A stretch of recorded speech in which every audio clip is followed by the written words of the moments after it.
Mesdames, Messieurs, bonjour. Très heureux d'être parmi vous aujourd'hui. Donc, pour animer ce débat, les micro-organismes sont-ils déjà incontournables ?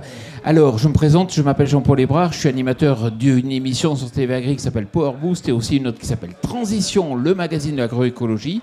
Et j'ai le plaisir d'être parmi vous aujourd'hui pour, dans un temps très limité, être capable de vous faire bénéficier du maximum d'expertise sur les micro-organismes. Et les micro-organismes, c'est un marché qui se développe rapidement, sur lequel il faut être présent. Alors, nous accueillerons donc différents experts et pour débuter, je vais demander à Jérôme Belline, directeur commercial France d'Agronutrition, de faire l'introduction. Merci Jean-Paul. Bonjour à tous. Merci à vous d'être présents aujourd'hui pour cette deuxième session de notre première keynote agronutrition sur les biofertilisants. Merci également aux experts, certains que vous verrez en live aujourd'hui et d'autres qui nous ont laissé leur témoignage par vidéo. Donc je vais attaquer de suite, revenir sur la question qui nous est posée. Les micro-organismes sont-ils déjà incontournables ? Alors je vais faire tomber le suspense d'entrée. Ils ont toujours été incontournables, ces micro-organismes. Ils sont à la base de nos écosystèmes depuis la nuit des temps et ils font partie, ils sont à la base des toutes premières formes de vie sur Terre. Donc la question c'est pourquoi ils reviennent aujourd'hui dans notre actualité agricole. Alors premier point, c'est l'amélioration des connaissances, l'amélioration, en tout cas les progrès de la recherche qui ont remis les champignons, les bactéries, les mycorhizes au centre du sujet. Notamment dans les différents points, vous verrez qu'il y aura des témoignages de nos experts, des vidéos qui détailleront plus précisément le rôle des micro-organismes en agriculture. Le deuxième point, c'est donc la recherche de nouvelles pratiques par les agriculteurs, des recherches de pratiques plus vertueuses, moins chimiques, mais avec le même défi, le même objectif, améliorer les résultats techniques de leurs exploitations agricoles, techniques et économiques. Donc je pense notamment à des techniques de travail du sol. On peut parler par exemple de l'agriculture de conservation, des TCS avec les techniques culturales simplifiées, et puis également en développement la pratique d'apporter des couverts végétaux, des intercultures, qui sont une source additionnelle de matière organique et de nutriments. Exemple, l'azote qui est fixé par les légumineuses. Alors il y a un constat plus récent qui est fait, c'est celui de l'appauvrissement, de la baisse de fertilité biologique de nos sols agricoles, en France, mais également partout dans le monde, où il y a eu une forme d'intensification de l'agriculture. Donc, on va dire cette dégradation, cette perte de biodiversité a entraîné l'intérêt, voire le besoin de retravailler le capital sol, cette fertilité, et donc de travailler les micro-organismes. Et puis le troisième point, c'est l'apparition de nouveaux enjeux. Donc le réchauffement climatique, dont on entend bien sûr parler depuis de nombreuses années, a des impacts forts sur nos territoires. Je pense, pour citer quelques exemples, la sécheresse par exemple, et donc se pose la question de la gestion de l'eau. Donc là vous connaissez, ou en tout cas vous le connaîtrez peut-être un peu mieux à la fin de la conférence, mais le rôle des mycorhizes par exemple sur cette question de la gestion de l'eau. On pourrait parler également de la séquestration du carbone, qui est un enjeu plus récent, mais là aussi les sols agricoles et donc les micro-organismes ont un rôle prépondérant à jouer dans l'évolution des pratiques. Donc bref, on vit un tournant agroécologique majeur, dans lequel chacun d'entre nous, agriculteurs, distributeurs, fournisseurs, a la chance de participer. Donc je vais vous poser la question du débat un tout petit peu différemment. La question c'est plutôt pourquoi et comment les micro-organismes sont-ils redevenus incontournables ? Et en d'autres termes, comment moi, agriculteur, distributeur, je dois inclure ces formidables outils sur mon exploitation et dans mes préconisations. Voilà, donc la parole, messieurs, est à vous. Merci beaucoup, Jérôme. Première partie de cette keynote, on va essayer d'approcher à peu près l'importance de ce marché, de ce segment. Alors, je vais demander à Christophe Richoux, responsable marketing et développement d'Agronutrition, de venir me rejoindre, ainsi que Lucas Didier, chargé de mission agroécologie au sein de Biosphère. Mais juste avant, on a tourné une vidéo de Stéphanie Tripez, donc qui est directrice de l'AFAIA, c'est l'association, pour savoir un peu est-ce qu'on est capable justement d'approcher le marché des micro-organismes en France. Image. Donc le marché français des biostimulants est relativement difficile à cerner pour plusieurs raisons. La première, c'est que en fait, ce terme biostimulant est une notion légale qui est relativement très récente, puisqu'en fait, elle a été intégrée dans le Code rural des matières fertilisantes en décembre 2020. Donc c'est vraiment très récent. Ensuite, on a un nombre de metteurs en marché qui augmente constamment. Et puis aussi, la troisième raison, c'est qu'on a beaucoup de biostimulants qui sont associés à d'autres matières fertilisantes, ce qui en fait, je dirais, ne facilite pas le recueil et peut interférer en fait le recueil des données statistiques marché. Il n'empêche, et il est indéniable que ce secteur est en perpétuelle et constante augmentation. Chaque année, on constate en fait une augmentation de la demande de plus de 10%. Alors, au sein des biostimulants, les micro-organismes représentent la deuxième typologie, avec 23%, après les produits d'origine organique. Alors, cette demande constante en fait, est motivée par la nécessité d'avoir une agriculture plus durable et puis également aussi de tous les effets liés au changement climatique. Ces produits peuvent énormément aider. Alors cette dynamique se ressent également au niveau de la FAIA et du Collège Biostimulant, puisqu'en fait on a de plus en plus d'entreprises adhérentes qui souhaitent proposer des solutions à base de biostimulants et notamment à base de micro-organismes. Donc, ce qu'on sait, c'est qu'il n'est pas facile à cerner. On sait qu'il progresse 10% par an. Et on sait, Christophe, qu'il va progresser de plus en plus, ne serait-ce que du fait des contraintes réglementaires. Christophe. Oui. Alors, Jean-Paul, tout à fait. On sait que les contraintes réglementaires sont un vrai levier pour les micro-organismes et tout ce qui va concerner la vie du sol, mais pas que, puisqu'en fait, même dans des systèmes classiques, on voit que ces produits peuvent avoir leur intérêt pour dynamiser le sol, mais aussi pour venir complémenter des stratégies. On sait des fois que des matières premières sont difficiles à avoir, et là, on peut avoir de la substitution, et on peut avoir un vrai effet bénéfique dans une cadre d'une agriculture conventionnelle aussi. D'accord. Alors, autre point, Lucas, c'est le marché du carbone, de la captation du carbone, ou le souhait de vouloir capter de plus en plus du carbone qui va aussi driver ce marché. Effectivement, le sujet du carbone, il est en plein développement. C'est une métrique environnementale extrêmement intéressante, notamment parce que ça peut être un levier financier complémentaire pour les agriculteurs par la génération de crédits carbone. J'entends bien complémentaire parce que vous le savez très bien, sur le bilan économique final de l'exploitation, ça reste minoritaire généralement. Par contre, ça peut être un moyen financier de dérisquer aussi l'innovation à la ferme par de l'accompagnement, par des essais produits, par des essais itinéraires techniques, et d'avoir cette ressource financière qui permet d'être intégrée là-dedans. Et surtout, un des points sur lequel je souhaiterais insister, c'est que le carbone, au-delà d'une métrique environnementale, au-delà d'un potentiel complément financier pour l'agriculteur, c'est surtout la clé de fertilité des sols. Le carbone, c'est l'énergie des sols, des systèmes agricoles, stockés sous différentes formes de matières organiques. Donc plus on a de carbone dans le sol, plus on a un flux de carbone qui est important, plus on peut nourrir la biologie. Donc par biologie, j'entends les plantes, les macro-organismes, les micro-organismes, notamment ceux dont on va parler aussi aujourd'hui. Et donc le carbone, c'est vraiment tridimensionnel aujourd'hui, sur une métrique environnementale, un complément financier et surtout une clé de fertilité pour les systèmes agricoles. Volontairement, on fait des interventions super courtes de la part des intervenants et des experts pour que vous preniez la parole le plus souvent possible. Est-ce que vous avez une question à leur poser avant qu'on passe au sujet suivant? Allez-y, prenez la parole. Journaliste, intervenant, il suffit juste de préciser les points ou témoigner chez vous. Pas facile la première question. Qui prend la première question? Franck, t'as pas une question? Je donne le micro.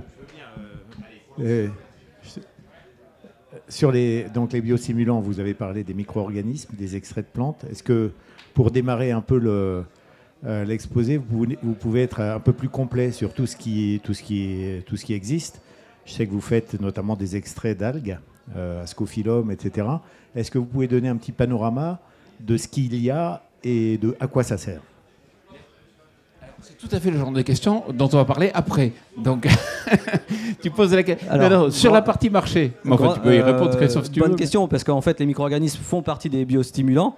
Donc, nous, en fait, le focus qu'on fait, les biostimulants classiques, on les travaille depuis très longtemps. Et là, en fait, on est dans de l'innovation sur des biostimulants à base de micro-organismes. Donc, le focus qu'on fait lors de la conférence va principalement sur les micro-organismes. Mais bien entendu, il faut aussi avoir en tête qu'il y a d'autres biostimulants qui existent. On a des biostimulants à base d'algues, on a des biostimulants à base d'acides aminés et autres. Et donc, en fait, ça s'intègre dans un programme global, dans une approche globale, bien entendu. D'autres questions, d'autres remarques, des témoignages dans vos régions? Non, pas. Alors, Christophe, Lucas, merci beaucoup. Lucas, il faut rester pour la seconde partie. La première question, c'était le marché. La seconde partie, c'est justement les différents types de micro-organismes. Mais juste avant, on va quand même rester un peu sur la partie marché homologation avec un témoignage de Céline Durieux en vidéo, directrice recherche et développement et affaires réglementaires d'Agronutrition, pour bien comprendre comment on met en marché ce type de produit. Image.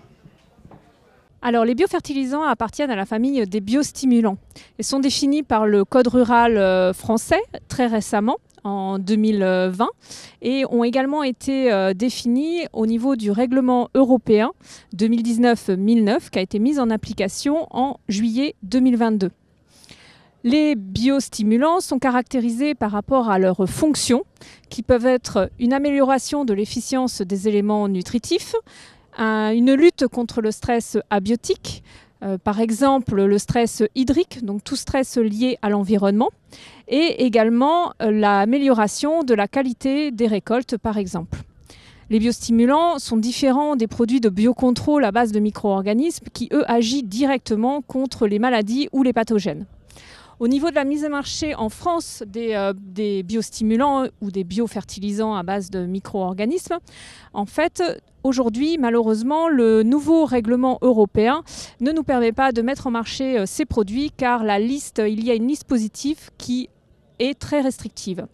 Donc, pour la mise en marché de ces produits, nous devons passer par une AMM MFSC qui est donnée par l'ANSES. Comme vous le savez, les AMM de l'ANSES ne sont pas simples à obtenir, mais grâce à notre expertise au niveau des affaires réglementaires et surtout notre connaissance scientifique sur les micro-organismes, aujourd'hui nous avons déjà 6 autorisations de mise sur le marché de produits biofertilisants et nous en attendons d'autres à venir très prochainement.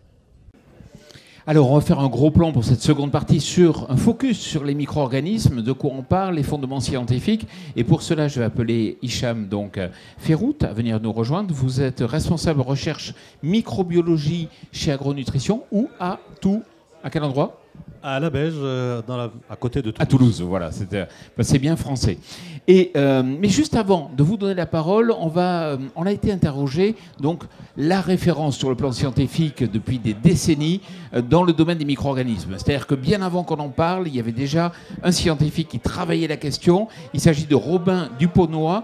Il est directeur de recherche à l'IRD. L'IRD, c'est l'Institut de recherche et de développement qui travaille notamment sur les sols tropicaux. Image.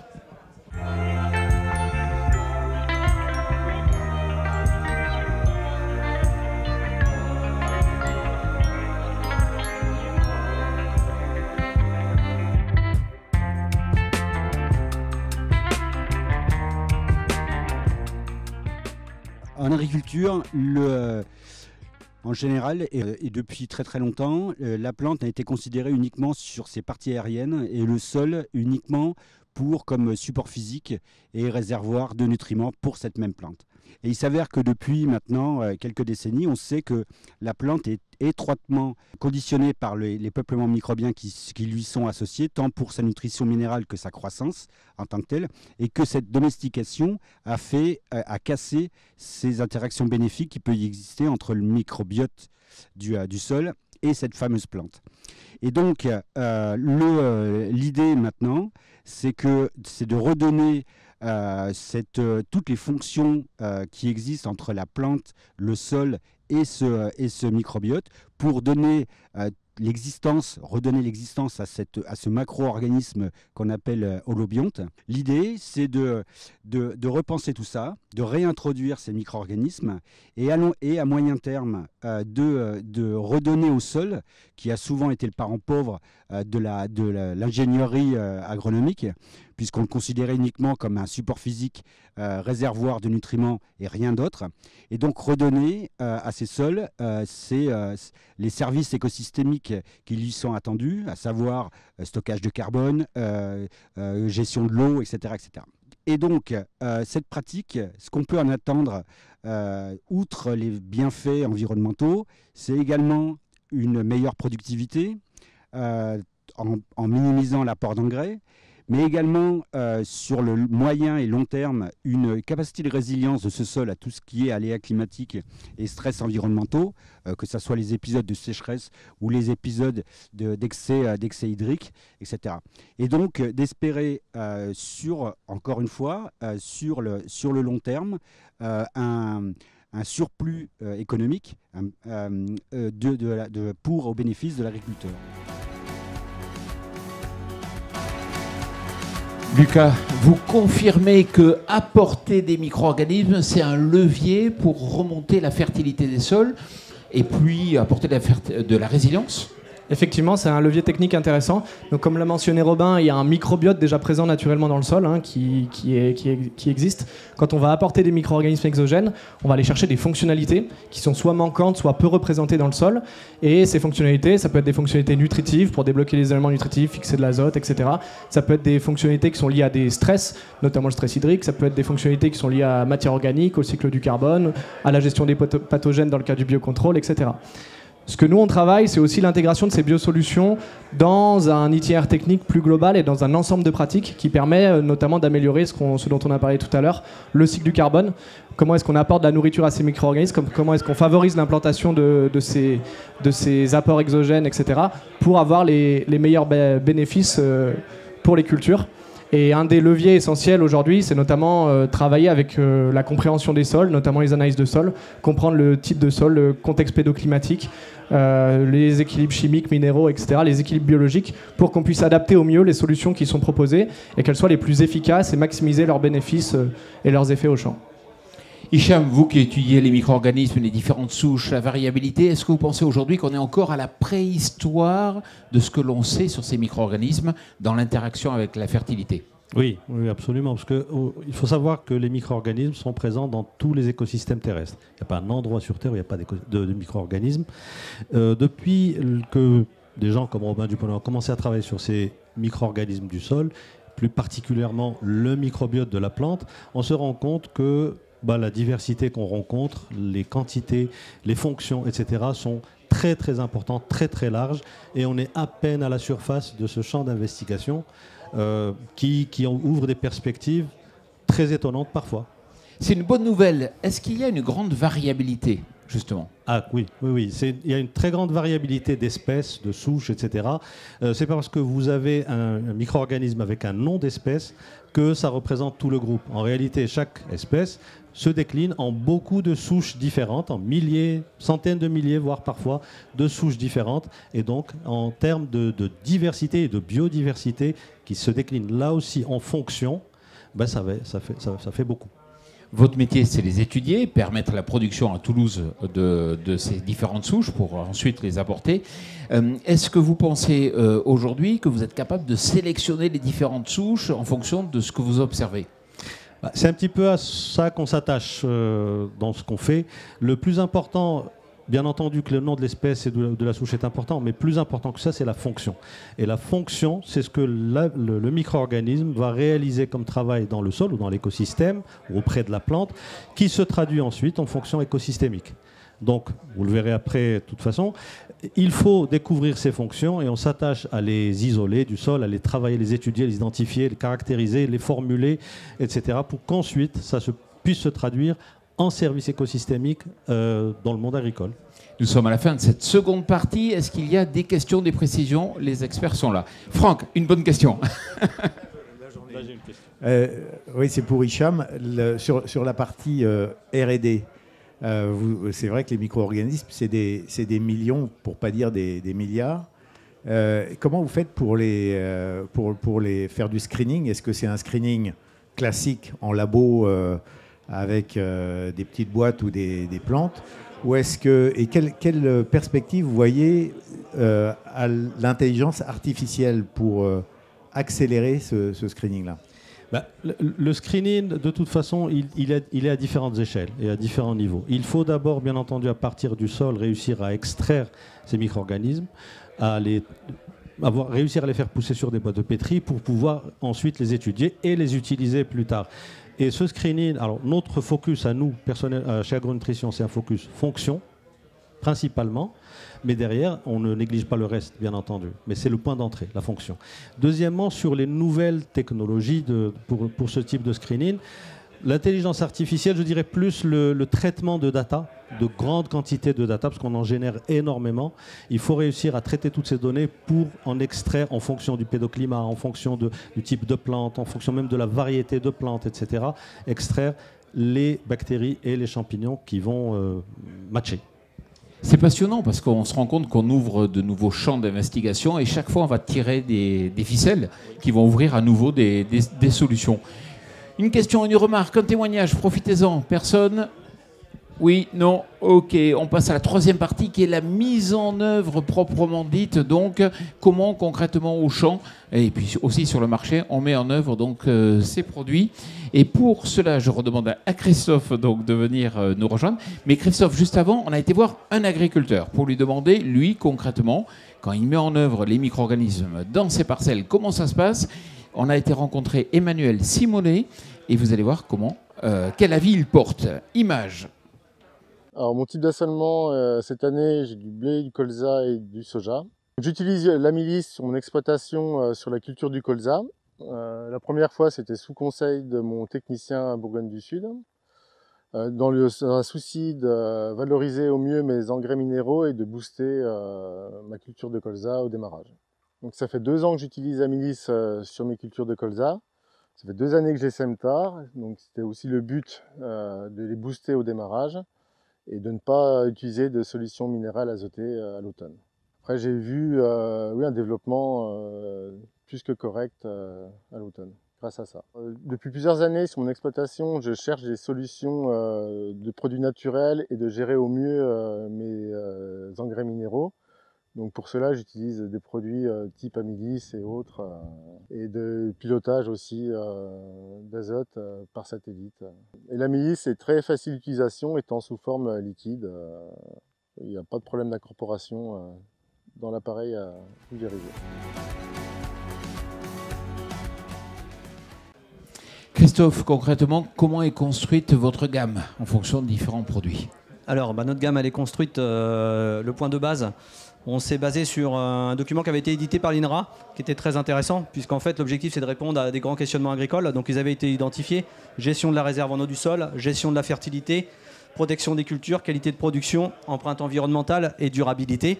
Et en face, c'est de mettre les fonctions agronomiques en face. Donc en fait, ça va être principalement grâce aux micro-organismes d'agir sur les types de fertilité, fertilité physique, fertilité chimique et fertilité biologique. Donc maintenant, notre gamme, en fait, elle est construite de la façon suivante. Donc en fait, on a une gamme de produits associés à des services pour aider la mise en marché. Donc les premiers produits, je commence par le bas. Donc on a des produits issus de champignons de la rhizosphère. Donc on a un produit qui s'appelle le Connectis, un produit qui s'appelle le Conidis et un autre le Vitrocim. Donc je vous ferai des focus plus particulièrement sur les produits. Donc l'Amilis, le Baseos et le Solactive qui sont des produits issus de bactéries de la rhizosphère. Et puis il y a une nouveauté, c'est des produits issus de la phylosphère. Donc 2 produits, le N-Leaf et le Phylactive. Pour vous faire un petit focus sur les produits. Donc le premier produit, c'est le Baseos. Donc le Baseos est un produit qui est homologué matière fertilisante, support de culture. Son positionnement, il est clair, c'est d'aller libérer le phosphore présent dans les sols. Donc en fait, ce produit, il est constitué de 3 bactéries, donc un consortium de bactéries qui ont la fonction, je vais aller minéraliser et libérer le phosphore minéral et organique bloqué au niveau du sol. Ensuite, on va avoir des bactéries qui vont se développer rapidement dans le sol. Point important, il faut que ces bactéries qu'on sélectionne soient capables de se développer très rapidement dans le sol. Et autre point, l'activité biostimulante, puisque ces bactéries en fait vont produire de l'auxine et donc favoriser la croissance racinaire. Donc en fait, on a vraiment un produit avec plusieurs fonctions. La dose, 0,5 litres par hectare. sur des positionnements au semis sur toute culture. Produit agréé en agriculture biologique. Deuxième produit pour répondre encore à une problématique importante, l'azote. Donc là, en fait, on a un produit qui s'appelle l'amylis. Donc l'amylis est aussi homologué biostimulant, matière fertilisante, support de culture. C'est un produit qui contient 2 souches de bactéries, en particulier des Bacillus amyloicoeffaciens. Et donc en fait, ces 2 bactéries, elles, ont la capacité d'aller fixer l'azote atmosphérique présent dans l'atmosphère pour aller fournir de l'azote disponible à la plante. Donc on peut estimer que c'est de 20 à 25 unités par hectare. Et autre point important, c'est que ces bactéries elles vont aussi synthétiser de l'auxine. Et donc en fait, on va avoir une activité biostimulante donc pour stimuler la croissance des racines. C'est un produit qui s'utilise à la dose de 0,5 litres par hectare et qu'on va appliquer au semis, produit utilisable en agriculture biologique. Autre produit, donc sur plutôt un produit à base de champignons, donc qui est le conidis, donc qui est un produit à base de Trichoderma arzanium, donc produit qui lui va aller chercher et favoriser la dégradation de la matière organique et libérer les nutriments du sol. Donc en fait, on a ce champignon qui va se développer dans le sol et qui va pouvoir dégrader la matière organique présente au niveau du sol, la matière organique plus ou moins difficile à dégrader, pour en libérer des éléments minéraux, mais aussi favoriser l'activité microbiologique du sol. Produit qu'on va utiliser à la dose de 500 grammes par hectare au niveau du semis ou lors des phases de destruction de récolte. Voilà Jean-Paul. Oui, Christophe, apporter des bactéries, des champignons au sol, c'est quand même encore un peu nouveau. Ça va vite, mais ça se développe. Il faut que ce soit simple pour les agriculteurs. Comment justement vous aidez les distributeurs à faire ce changement? Alors nous, pour simplifier le message, on voit que les micro-organismes sont très importants au niveau du sol. Et en fait, on a identifié leurs fonctions. Et donc en fait, on classe nos produits par fonction pour avoir la meilleure approche possible. Donc en fait, on est parti de 5 fonctions qu'on a identifiées. Donc la première, c'est que les micro-organismes ont la capacité à améliorer la structure du sol. Ils ont la capacité à stimuler les plantes. Ils ont la capacité à intervenir dans le cycle du carbone et de la matière organique. Ils ont aussi la capacité à favoriser la vie microbienne des sols et à réguler et libérer les éléments minéraux. Ça peut paraître complexe, mais en fait, tous les micro-organismes ont des fonctions plus ou moins développées. Donc en fait, l'objectif, c'est de cartographier ces fonctions pour essayer d'avoir une typologie de produits et qu'elle soit facile à préconiser au niveau des agriculteurs. Donc en fait, nous, on l'a fait sous forme de graphiques, donc avec des graphiques qui permettent de caractériser les produits en fonction de ce qu'on va rechercher. Voilà. Donc par exemple, si on prend un exemple, on a un produit tel que le colindis qui va avoir un ratio assez important sur la fertilité physique du sol. Donc lui, c'est un produit qui va agir sur la fertilité physique. Par contre, un amylis, qui est un produit qui va plutôt lui avoir un effet sur la fertilité biologique, car il stimule et favorise la vie microbienne. Donc en fin de compte, ça va permettre aux utilisateurs de bien savoir positionner le produit. Un agriculteur qui est dans une transition agroécologique, qui va vouloir agir sur sa fertilité physique, va s'orienter plus vers un conidis.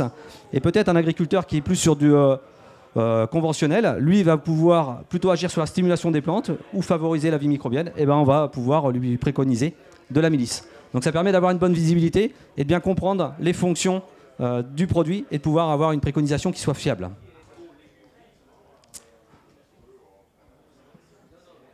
Autre point, c'est comment on peut expliquer en fait la vie du sol.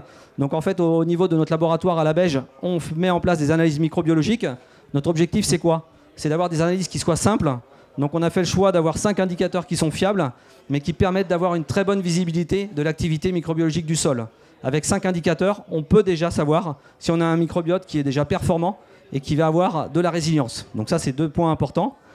Ces analyses sont disponibles pour les distributeurs, mais principalement pour les distributeurs. Et donc ça permet de vulgariser et d'avoir une approche simple au niveau de cette vie du sol et de ces micro-organismes.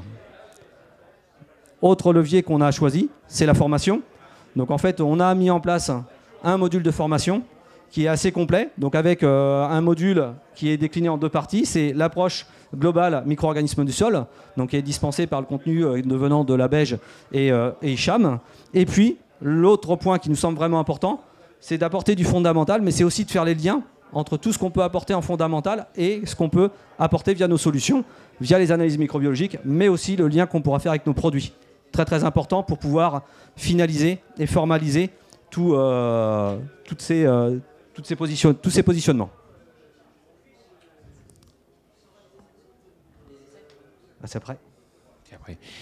Quand on voit les défis qui se dressent aujourd'hui face aux agriculteurs, quand on voit les problèmes qui se rapprochent quand même beaucoup plus vite, les emmerdes, ça vient plus vite que quand on le pense. On parle de la sécheresse, par exemple, notamment.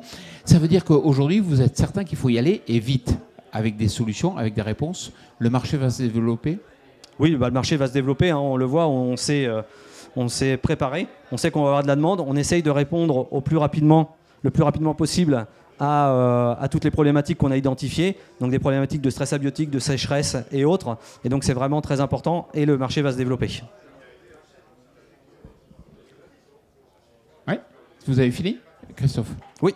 Oui, bon. Alors, justement, on va reparler un peu du développement du marché, mais juste avant, on va aller voir concrètement un distributeur qui utilise ces produits. On a été chez Euralis, on a été voir Gilles l'Espagnol, vous le connaissez certainement, qui est chef de marché grande culture d'Euralis. On écoute son témoignage, image.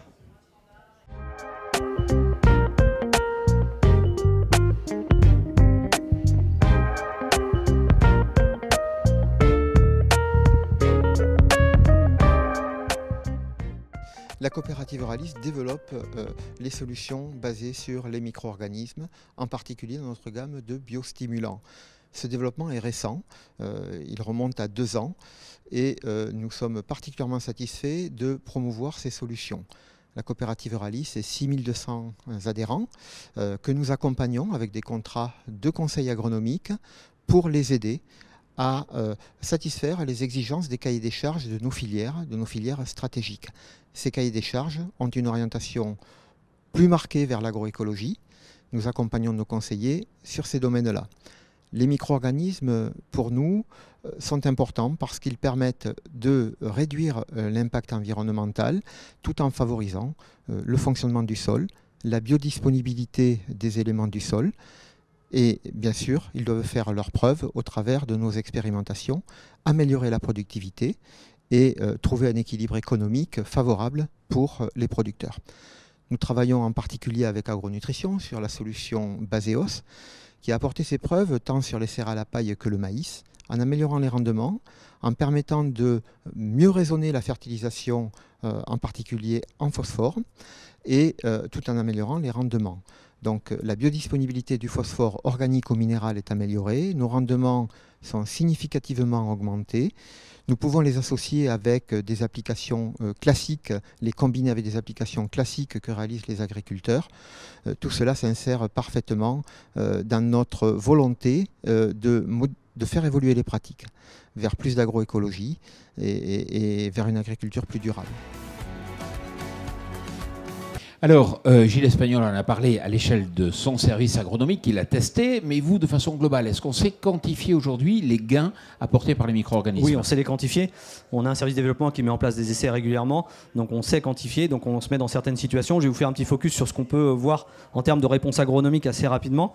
Donc ça, ce sont des essais avec la milice qu'on a sur notre réseau 2019-2022. Donc en fait, on a à peu près 25 situations. Donc on a un gain sur maïs qui est de l'ordre de 4,8% et 3,4% sur blé. Donc ça, c'est des situations. Donc l'objectif, c'est de se mettre dans des situations où on va pouvoir bien évaluer nos produits. Sur Baseos, on a à peu près 23 situations. Donc on a un gain sur maïs qui est d'environ 6,6%. Donc voilà, donc ce qui fait à peu près 7 quintaux sur l'ensemble de notre réseau. Et sur blé, on a une moyenne de 5,48% sur le Baseos, donc avec un gain moyen de 4,52 quintaux par hectare.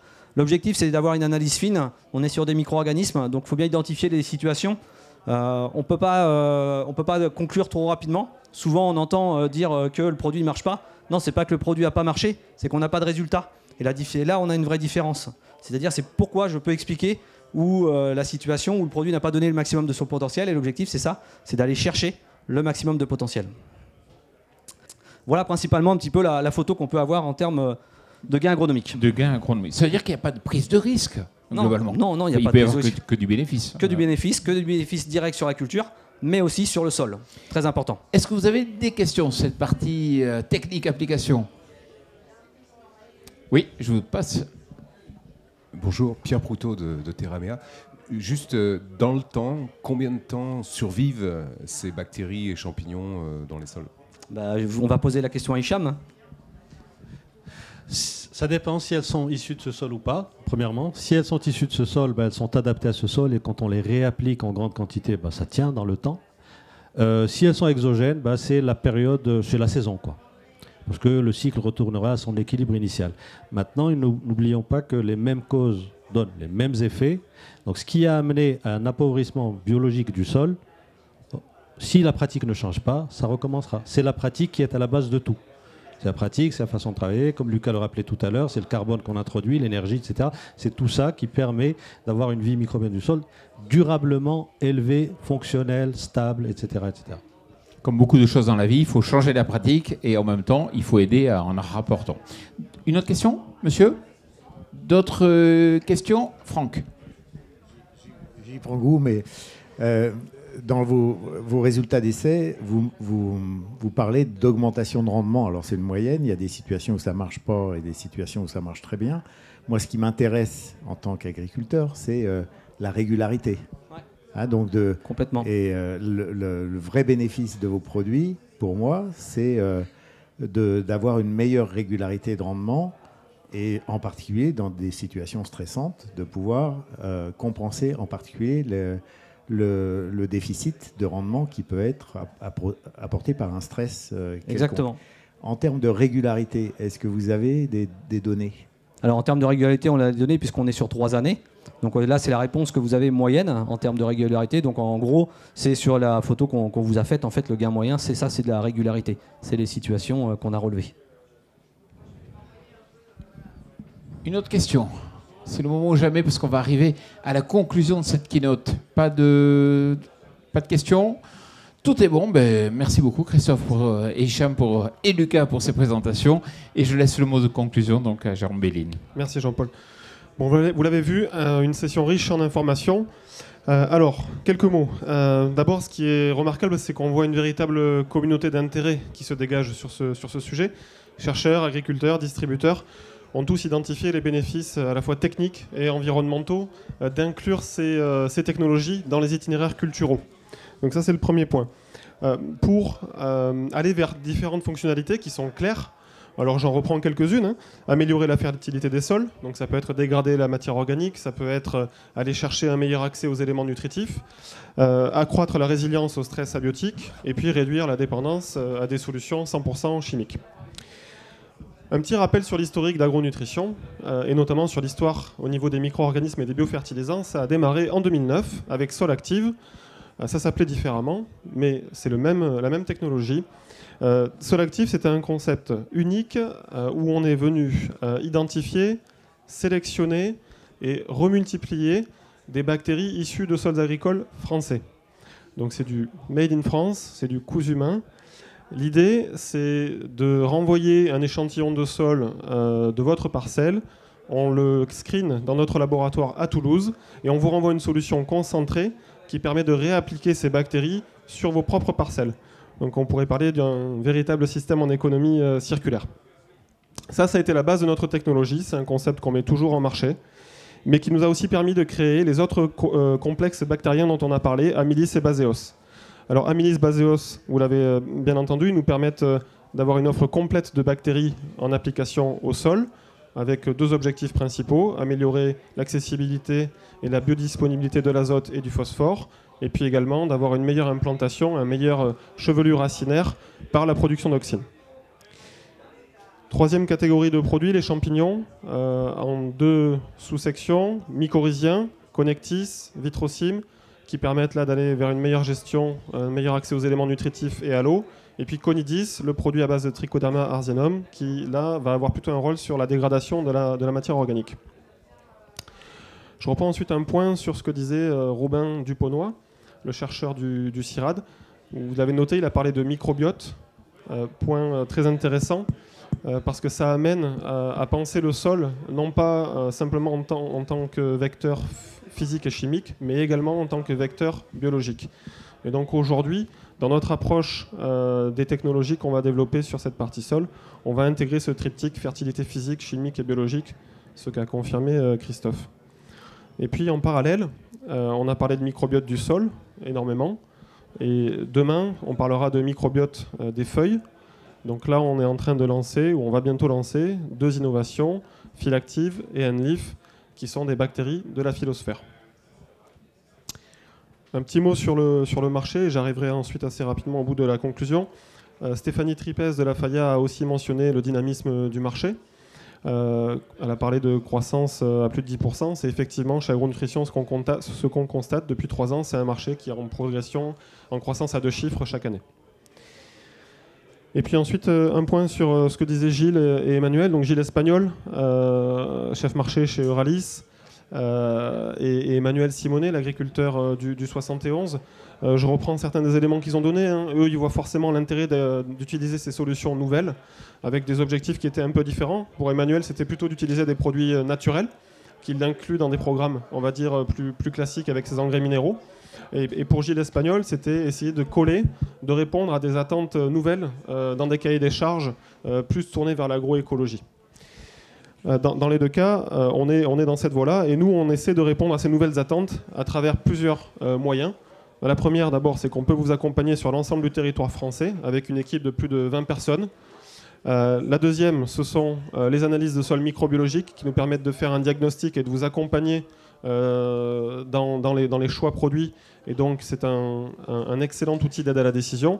Et le troisième aspect, ce sont l'utilisation de modules de formation qui peuvent s'appliquer auprès des équipes de distribution. Dernier point, donc Agronutrition, c'est une gamme complète de solutions microbiologiques, complètement développée sur notre laboratoire de la Beige à Toulouse.